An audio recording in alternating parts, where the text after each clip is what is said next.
Ακύρωση του air condition. Ακυρώνουμε το air condition σήμερα. Ότι δεν μπορεί το air condition, το split unit, όσο δυνατόν και να είναι, να αντιπεξέλθει μέσα σε ψητοπολείο. Είναι ανοιχτή κουζίνα. Οπότε ακύρωση του air condition, τοποθέτηση, που λέει 460. Τρία πράγματα, τρία σε ένα. Αφαιρά υγρασία από το χώρο.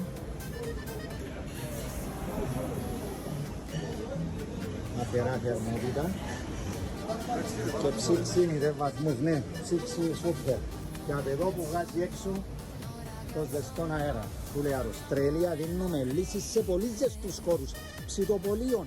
Δεν μπορεί να αντιπεξέλθει το air condition. Καλή συνέχεια.